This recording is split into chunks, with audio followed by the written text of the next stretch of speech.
Good morning, guys. It is really, really cold. 0 degrees. I don't even know where to start.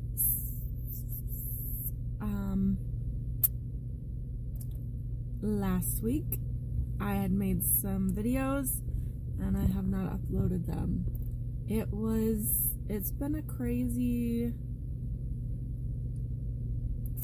messing with my mind type of weekend.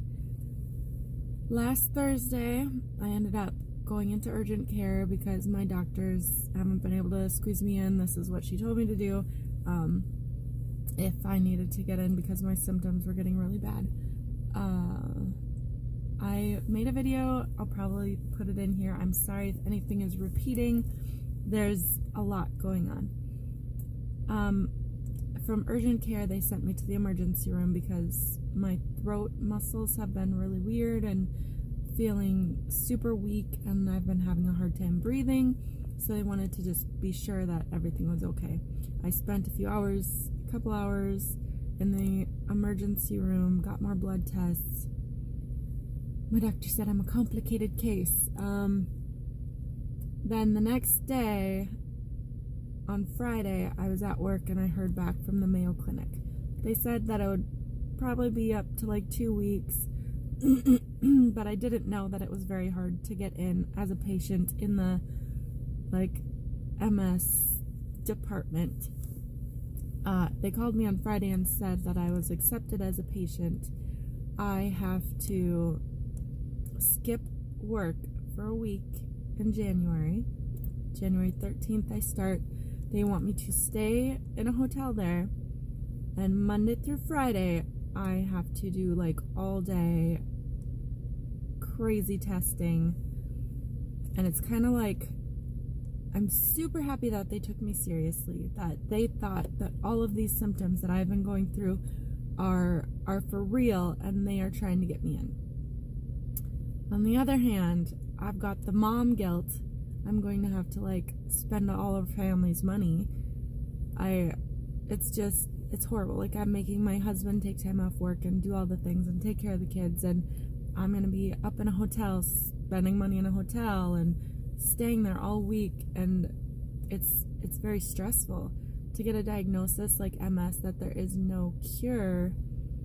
And the medications, I've been doing research, and some of the medications have horrible side effects, which could be liver damage and death, and I've heard that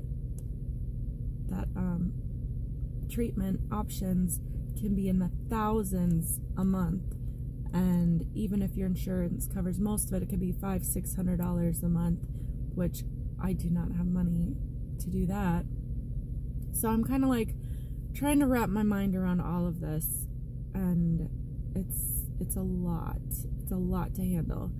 And like, it's the more stress you have, the more it brings on more symptoms. It's scary. I don't want to be 35 and have a debilitating disease. It's just a hard pill to swallow. And I'm still trying to like do the mom stuff and do all the things that I've already committed to doing, which is a lot. So after I got the call from the Mayo Clinic, I still had to work like the whole rest of the evening. The next day was the senior benefit up at the school, which I had promised to, make them a bunch of cupcakes and goodies to sell at their bake sale, and like, it's trying to keep my mind focused on the normal everyday things is very hard. The next coming weeks are absolutely insane until there's Christmas break, and even once Christmas break hits, it's pretty much every day. I had scheduled an ASB meeting for the students because I'm in charge of ASB, which is the Associate Student Body, so I have to help plan their banquets and their big events and all this stuff going on. They had, when I put up the sign saying Monday is our meeting, nobody knew. They planned a basketball game tonight, and then a basketball game tomorrow, and then there's a corollary trip on Wednesday. So I have a swallow test at the hospital on Thursday, which I have to leave work early for. And then I have to come back to the school and do an ASB meeting then. And it's like I'm missing more hours at work. It's just so much going on. So much. I haven't told all of my family. When I told my husband, that didn't go well. So it's just been a lot of things. A lot of things. Yeah. I don't know how many videos I will be making in the next couple days. I'm not sure. But this is a crazy journey. I want to document what's happening. I'm wondering how the swallow test is going to go because I've had gastric bypass and my anatomy is strange. I'm just not sure. I will let you guys know how the swallow test goes and how things go. But it's just, I've got a lot on my plate. I could use all the prayers that I can get. Yeah. Hopefully everything will just be okay. Talk to you guys later. Bye.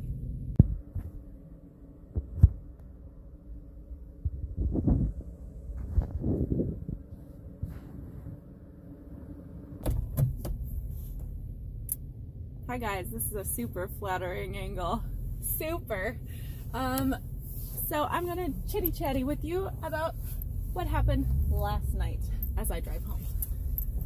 They needed me at work for a few minutes, not getting paid, just having to be there. Fun times. But so last night I ended up having to be in the emergency room for 2 hours, more than 2 hours. It was loads of fun. So sorry, I keep saying so, and it's driving me crazy. You know, I've been having weird medical issues, weird MS type symptoms, and it's getting scary, and a lot of times I feel like I can't breathe, and my throat is like exhausted, which has caused me to probably like not be able to swallow food and throw up, and weird things have been happening. And every evening, like, I am home alone with my kids as my husband works overnight. It gets really scary. Like, I keep thinking, oh my gosh, I'm gonna die. I'm gonna die, not be able to breathe, because it feels like my throat is like collapsing on itself and I can't breathe. Sorry if the lighting gets really weird. Yeah.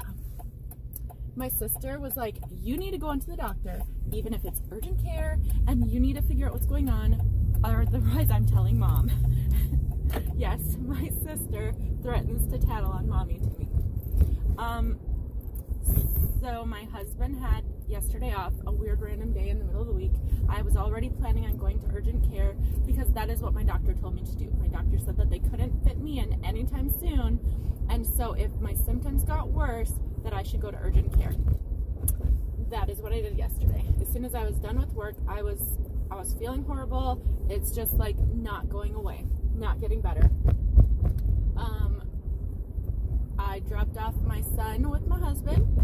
He went to pick up our daughter, and I went straight to urgent care. So this is like 3 o'clock. I get in there, and there's already a note up by like the check-in area that says, sorry for the inconvenience.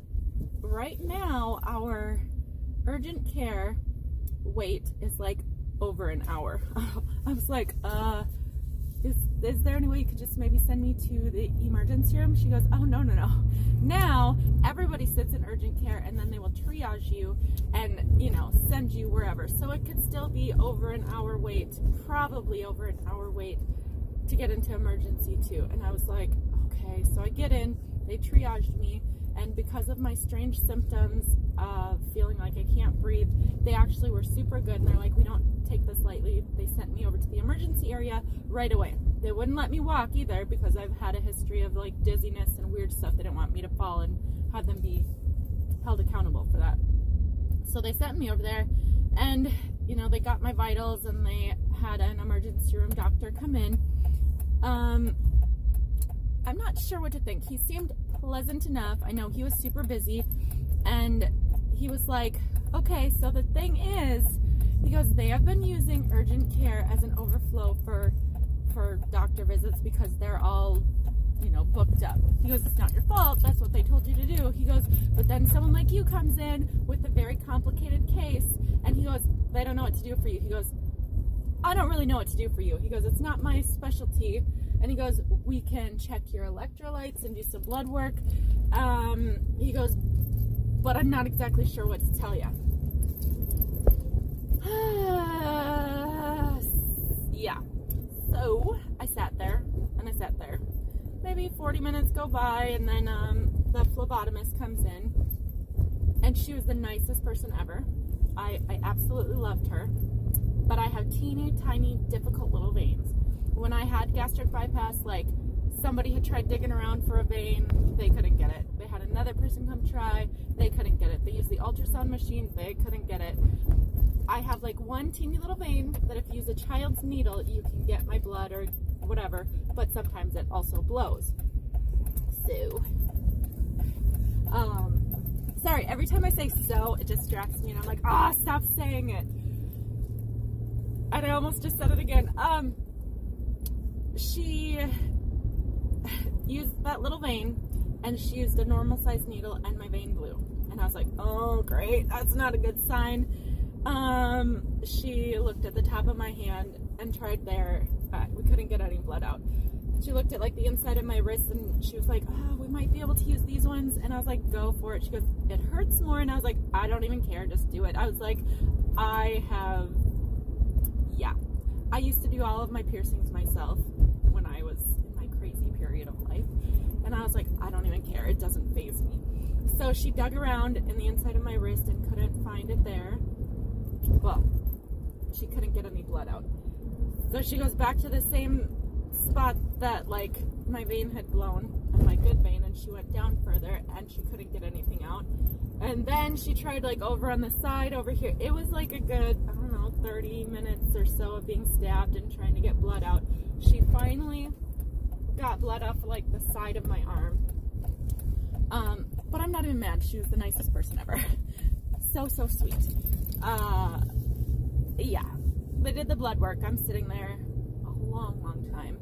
I'm looking at the clock and I was like, I've been here almost 2 hours and I know nothing, and they're not doing any other weird tests. They're just taking my blood, which they have done many times.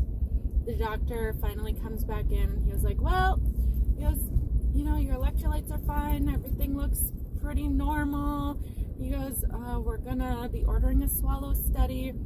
They will be calling you to set up that appointment, and then you'll have a follow-up with your doctor, which they'll call to set up that appointment. I got 0 answers. Then he goes, I need you to sit here and wait because there's paperwork.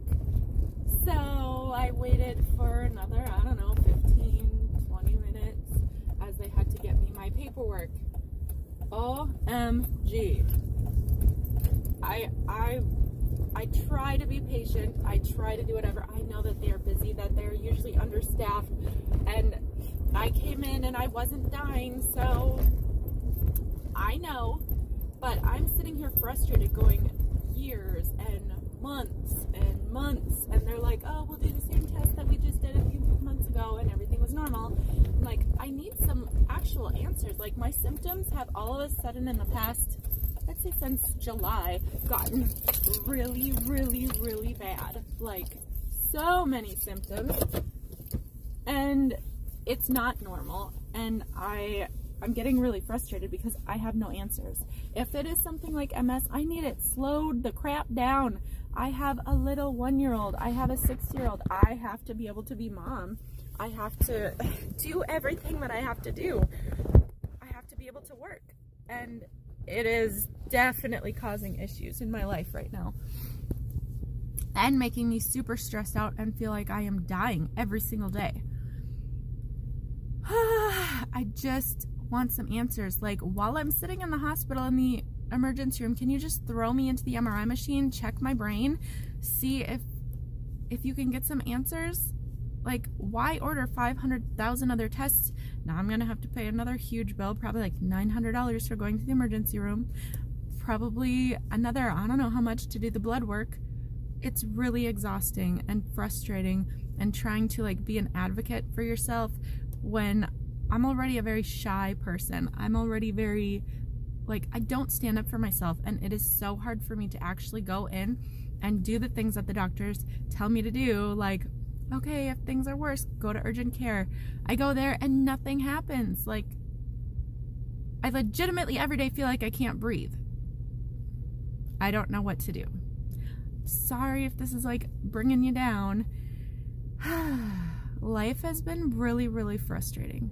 Trying to find medically what the heck is going on with your body. And the doctor was like, I'm sorry. He goes, the body is a complicated thing. Like, I get that. But while I'm in here, like, I don't have the time. I don't have people to watch Jackson, like, at any given time.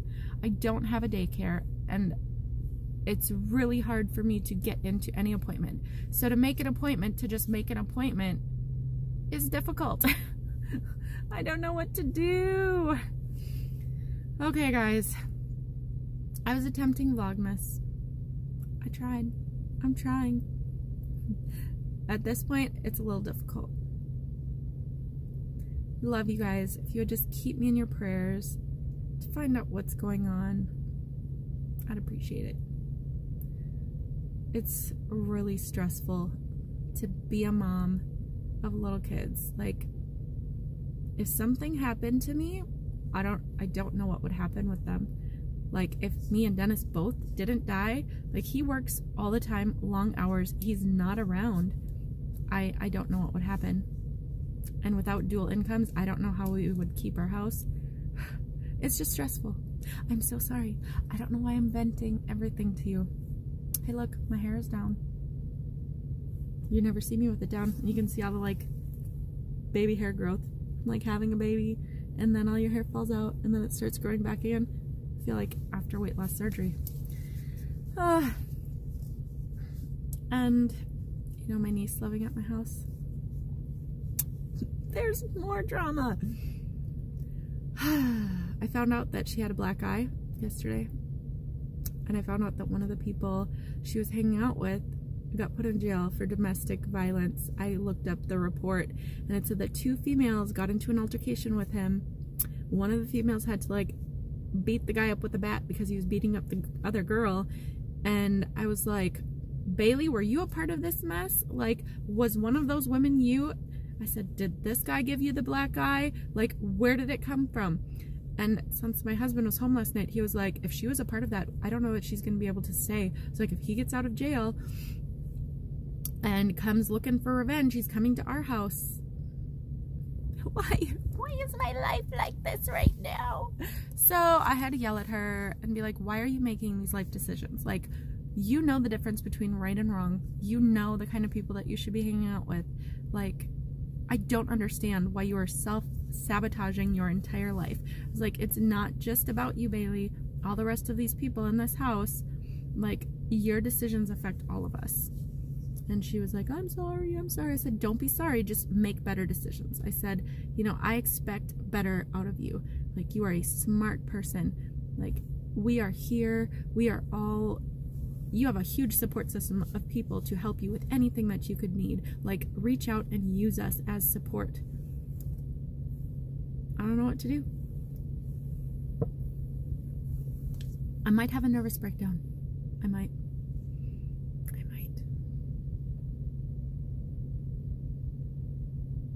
I don't know what to do.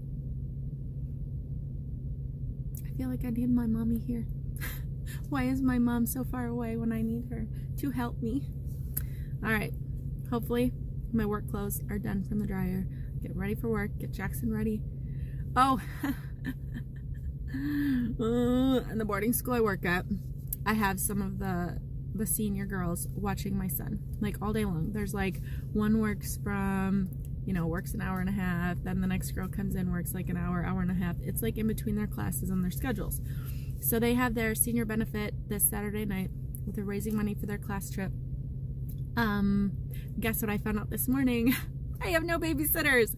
They all have an extra practice that they just added on. Nobody told me. Nobody. Great. So I have to try to figure out other babysitting situation because Friday is my long day that I work from like 9:30 until 7 at night. And I have no babysitters lined up all throughout the day. The stress is real today. The stress is real. I just want to make this face all day long. But I don't. I just want to shake it off and get over it and have a better day. Is that gonna happen? Oh. Some days I just don't know what to do. It's like so much stress all at once that my brain's gonna go and explode. That's what it feels like today. And man, my lips are so chapped. That's because it's Minnesota and it's snowy and cold and dry. This is driving me crazy. Oh, my little baby hairs. Oh, I think I'm losing my mind. But did you notice I dyed my eyebrows when I dyed my hair? My eyebrows and like the tips of my eyelashes are literally blonde. I don't know if you can see that, but you can see some of my eyelashes. But like the ends of them, blonde. Alright, talk to you later. Just getting weirder by the minute. Bye. Good morning, guys. I got a phone call back from the Mayo Clinic yesterday. It's crazy, like, that they're actually taking me serious and wanting to do a bunch of tests. They would like to have me stay for a week and do extensive testing Monday through Friday in January. I have to stay in a hotel for the whole time. And I have to come in at like either 7 or 9, depending on which day, and do testing like all day for 5 days. It freaks me out, and I have to readjust everything. I'm gonna have to make my husband take off work. It's just so much stuff is going on in my mind right now. I'm so sorry that I tried to do Vlogmas. I've been trying to update you guys, and like I just have so much stuff going on. I hope that you can understand, like, this is super stressful and scary, and like, even though I want a diagnosis, like, I don't. I would rather just be fine. And then I'm like, oh, I don't want to waste all their time. Is this really as bad as it is? And then I'm like, yes. I went to urgent care the other day because I feel like I can't breathe. Excuse me. Yeah, so this is happening. Crazy medical testing. Hopefully I figure out what's going on with me. Alright, talk to you guys later. I love you all. Thank you for just being here. Bye.